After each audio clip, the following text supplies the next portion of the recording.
Hello, ഇന്ന് നമുക്കൊരു അച്ചിങ്ങാപ്പയർ മെഴുക്കുവരട്ടി തയ്യാറാക്കാവേ. കുറച്ച് അച്ചിങ്ങാപ്പയർ അരിഞ്ഞ് വെച്ചിട്ടുണ്ട്, ഒരു സവാള അരിഞ്ഞ് വെച്ചിട്ടുണ്ട്, 4-5 വെളുത്തുള്ളി ചതച്ച് വെച്ചിട്ടുണ്ട്, പിന്നെ നമ്മൾ ചതച്ച് വെച്ച വറ്റൽ മുളകിൻ്റെ പൊടി എടുത്ത് വെച്ചിട്ടുണ്ട് കേട്ടോ.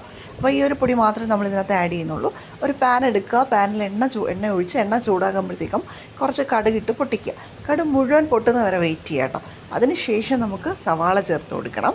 അപ്പോൾ കടുക് മൊത്തത്തിലൊന്ന് പൊട്ടിയതിന് ശേഷമാണ് സവാള ചേർത്ത് കൊടുക്കുന്നത് കേട്ടോ. അപ്പോൾ നിങ്ങൾ അരിയുമ്പോൾ സവാള നീളത്തിലരിയാൻ ശ്രമിക്കുക. ഞാൻ നീളത്തിലരിയണമെന്ന് വിചാരിച്ചിട്ട് പെട്ടെന്ന് ക്യൂബ്സായി പോയി. അപ്പോൾ ഇങ്ങനെ അരിഞ്ഞു വെച്ചാൽ വഴട്ടാൻ കുറച്ച് പാടായിരിക്കും. നീളത്തിലാണെങ്കിൽ പെട്ടെന്ന് നമുക്ക് വഴണ്ടിട്ട് നല്ല ഗോൾഡൻ ബ്രൗൺ നിറമൊക്കെ ആക്കി എടുക്കാൻ പറ്റും കേട്ടോ. അപ്പോൾ ഞാൻ സവാള വഴറ്റുവാണേ. സവാള വഴറ്റുന്നതിനിടയ്ക്ക് കുറച്ച് ഉപ്പും കൂടി ഇട്ട് കൊടുത്താൽ സ്പീഡിൽ നമുക്ക് വഴറ്റാൻ പറ്റും. അങ്ങനെ ഞാൻ കുറച്ച് ഉപ്പും കൂടി ഇട്ട് കൊടുക്കുന്നുണ്ട് കേട്ടോ. അപ്പോൾ നന്നായിട്ട് വഴറ്റിയെടുക്കാം. അതിൻ്റെ ഇടയ്ക്ക് പുറത്ത് നല്ല മഴയുണ്ട് കേട്ടോ. അപ്പോൾ നിങ്ങളുടെ നാട്ടിലൊക്കെ മഴയുണ്ടോ? മഴ പോയോ? അപ്പോൾ നമ്മൾ കൊല്ലത്താണ്. കൊല്ലത്ത് മഴയുടെ വലിയ ശല്യമൊന്നുമില്ല. അതിൻ്റെ ഇടയ്ക്ക് തേണ്ട ഞാൻ വെളുത്തുള്ളി ഇട്ട് കൊടുക്കുന്നുണ്ട് കേട്ടോ. നമുക്ക് ചതച്ച് വേണമെങ്കിലും നീളത്തിൽ അരിഞ്ഞിട്ടായാലും ഇട്ട് കൊടുക്കാം. ഈ വെളുത്തുള്ളിയൊക്കെ ഇടുമ്പോഴത്തേക്കും ആ ഒരു പയറിൻ്റെ പ്രത്യേക ഫ്ലേവർ കിട്ടും കേട്ടോ. അപ്പോൾ മഴയുടെ കാര്യമാണ് നമ്മൾ പറഞ്ഞുകൊണ്ടിരുന്നത്. അപ്പോൾ ഇവിടെ കൊല്ലത്ത് വലിയ ഇഷ്യൂ ഒന്നുമില്ല. എന്നാലും തുടരെ മഴ പെയ്യുമ്പോൾ നമുക്ക് പുറത്തോട്ട് ഇറങ്ങാനൊക്കെ പ്രയാസമാണ്. ചെടികൾക്കൊക്കെ നാശമൊക്കെ ആവാൻ ചാൻസ് ഉണ്ട്.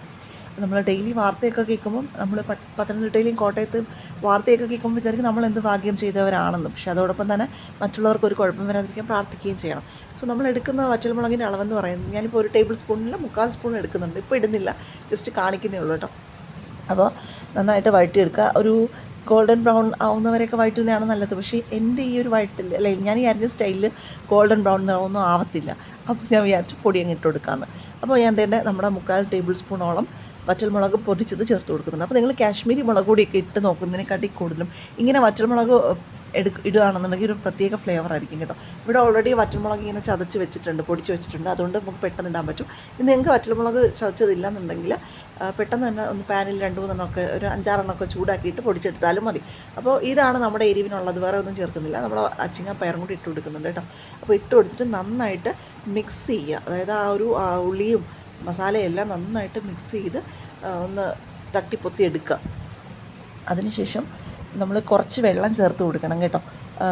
വേവാൻ വേണ്ടിയിട്ടൊരു കുറച്ച് വെള്ളം ചേർത്ത് കൊടുക്കും. അപ്പോൾ അതിന് മുമ്പ് നന്നായിട്ട് മിക്സ് ചെയ്യും. 1/4 ഗ്ലാസ്സിലും താഴെ വെള്ളം ചേർത്ത് കൊടുക്കും. നമ്മൾ പയറൊന്ന് വെന്ത് കിട്ടാൻ വേണ്ടിയിട്ടാണ്. അങ്ങനെ അത് ഒഴിച്ചു കൊടുത്തിട്ടുണ്ട്. എന്നിട്ട് നമുക്ക് അടച്ച് വെച്ച് കുറച്ച് നേരം കഴിഞ്ഞിട്ട് നോക്കാം. അപ്പോൾ എല്ലാവരും സേഫായിട്ടിരിക്കട്ടോ മഴയത്തൊക്കെ. അപ്പോൾ ഞാൻ ഇടയ്ക്കിടയ്ക്ക് ഇളക്കി കൊടുക്കുന്നുണ്ട്. ഇത് നോൺ സ്റ്റിക്ക് പാൻ അല്ല, അതുകൊണ്ട് അടുക്കി പിടിക്കാൻ ചാൻസ് ഉണ്ട്. അതിനിടയ്ക്ക് ഇന്നത്തെ കറികളൊക്കെ കാണിച്ചു തരാം. നമുക്ക് ആവോലിക്കറി ഉണ്ട് കേട്ടോ. ആവോലി, വെള്ള ആവോലി, കറുത്ത ആവോലിക്ക് ഉണ്ട് ഇവിടെ. വെള്ള ആവോലി കിട്ടിയിട്ടുണ്ടായിരുന്നു കേട്ടോ. അപ്പോൾ തക്കാളി ഇട്ട് പുളിയൊക്കെ ചേർത്ത് വെച്ച് അരച്ചതാണ്. നല്ല ടേസ്റ്റാണ് ആവോലിക്ക്. ആവോലി മീൻ ആർക്കൊക്കെ ഇഷ്ടമെന്ന് വെച്ചാൽ കമൻറ്റ് ചെയ്യണം കേട്ടോ.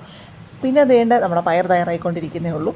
ഇതെന്ന് പറഞ്ഞാൽ ആവോലി ഫ്രൈ ആണ് കേട്ടോ. ആവോലി പൊരിച്ചതിന് ഒരു പ്രത്യേക ടേസ്റ്റാണ്. അപ്പോൾ ആവോലിക്കറിയും ആവോലി പൊരിച്ചതും കൂടി ആയിട്ട് കഴിക്കുമ്പോൾ വേറെ ഒന്നും വേണ്ട. പിന്നെ തന്നെ ഈ ഒരു പയറും ഈ ആകുമ്പോഴത്തേക്കും കുശാലായിരിക്കും. പിന്നെ അതേണ്ട പാവയ്ക്ക തോരനുണ്ട്.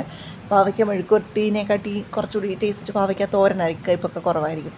പിന്നെ അതേണ്ട നമ്മുടെ പുളിശ്ശേരി, പിന്നെ ചമ്മന്തി. വീണ്ടും ഞാൻ പയറിലോട്ട് തിരിച്ചു വന്നു. പയറിൻ്റെ ആ ഒരു വെള്ളം വറ്റുന്നവരെ നമ്മൾ ഇളക്കി കൊടുത്തുകൊണ്ടിരിക്കണം. സോ അപ്പോൾ ഞാൻ പറഞ്ഞുകൊണ്ടിരുന്നതെന്ന് വെച്ചാൽ ഈ ഒരു ഫ്ലഡൊക്കെ ഉള്ള സ്ഥലത്തുള്ളവരാണെങ്കിൽ മാറി താമസിക്കാനൊക്കെ നമുക്ക് ബുദ്ധിമുട്ടായിരിക്കും. നമ്മുടേതായിട്ടുള്ള സ്ഥലത്തു നിന്ന് പോകാമെന്ന് പറഞ്ഞാൽ ആർക്കും പറ്റത്തില്ല. പക്ഷേ നമ്മുടെ ജീവനപകടമുള്ള രീതിയാണെന്നുണ്ടെങ്കിൽ ഉറപ്പായിട്ടും മാറി താമസിക്കണം കേട്ടോ. അതിൻ്റെ ഇടയ്ക്ക് ഞാനിത് വഴറ്റുകയും ചെയ്യുന്നുണ്ട്. അപ്പം ഈ ഒരു നമ്മൾ 6 മാസത്തെ വെയിൽ നമുക്ക് എങ്ങനെയും സഹിക്കാൻ പറ്റും. പക്ഷെ ഒരു ദിവസത്തെ മഴ, തുടരെയുള്ള മഴ നമുക്ക് നിർത്താതെ പെയ്യുന്ന മഴയാണെന്ന് നമുക്ക് താങ്ങാൻ പറ്റത്തില്ല. പ്രകൃതി ഓരോ സയൻസ് നമുക്ക് തരുവാണ്. നമ്മൾ തന്നെയാണ് ഈ പ്രകൃതിയെ നശിപ്പിക്കുന്നത്. എപ്പോഴേന്ന് മണ്ണ് വാരിയും നശിപ്പിക്കുന്നു, മരങ്ങളൊക്കെ നശിപ്പിച്ച്. ഓക്കെ, അതൊക്കെ നമ്മൾ തന്നെയാണ് ഒരു പരിധിവരെ ചെയ്യുന്നതിൻ്റെ ഒരു ഫലമാണ് നമ്മൾ അനുഭവിക്കുന്നത്. അതിൻ്റെ ഇടയ്ക്ക് വെച്ചിട്ട് വെള്ളമെല്ലാം വറ്റിയിട്ട് പയർ മൊരിഞ്ഞ് വന്നിട്ടുണ്ടേ. അപ്പോൾ ഞാൻ എടുത്ത് നോക്കുന്നുണ്ട്. അപ്പോൾ ഉപ്പും മുളക് പൊടിയും നിങ്ങളുടെ ഇഷ്ടത്തിനനുസരിച്ച് ഇട്ട് കൊടുക്കാം. കാരണം ഓരോരുത്തരുടെ ടേസ്റ്റ്, സ്പൈസ് ലെവലൊക്കെ വ്യത്യാസമാണ്. ഞാൻ പൊതുവേ സ്പൈസ് കുറച്ചിട്ടാണ് എടുക്കാറുള്ളത്. അതായത് എരിവ് കൂടിയ വീട്ടിൽ ആർക്കും ഇഷ്ടമല്ല. അപ്പോൾ നന്നായിട്ട് മുരിച്ചെടുക്കുക. വെള്ളമെല്ലാം വറ്റിയിട്ട് നമ്മൾ കുറച്ച് നേരം കൂടി ഒന്ന് മുരിച്ചെടുക്കുക. ഈ ഒരു മെഴുക്കുവരട്ടി ഉണ്ടെങ്കിൽ ഗൈസ്, അവോലി എന്ന് പറഞ്ഞ മീൻ ഇപ്പോൾ ഉണ്ട്, അവോലി പോലും വേണ്ട, നമുക്ക് ആ ഒരു മെഴുക്കുവരട്ടിയിൽ തന്നെ കഴിക്കാൻ പറ്റും. സോ നമ്മൾ ചോറ് കഴിക്കുകയാണ് കേട്ടോ. ചമ്മന്തിയും മീൻകറിയും പാവയ്ക്ക തോരനും പിന്നെ നമ്മുടെ മെഴുക്കുവരട്ടിയും മീനും പൊരിച്ചതും പുളിശ്ശേരി എല്ലാം കൂട്ടി കഴിക്കുകയാണ്. അപ്പോൾ ഇന്നത്തെ ഊണ് ഗംഭീരമായിരുന്നു. അപ്പോൾ ഒരിക്കലെങ്കിലും നിങ്ങൾ ഇതുപോലൊന്ന് ട്രൈ ചെയ്ത് നോക്കും. ഞാനും എവിടെയോ കണ്ടൊരു വീഡിയോ കണ്ടിട്ടാണ് ചെയ്തത്. പിന്നെ ഇത് തന്നെയാണ് ചെയ്യുന്നത് കേട്ടോ. അപ്പോൾ നിങ്ങൾക്ക് ഇഷ്ടമെങ്കിൽ ലൈക്ക് ചെയ്യുക.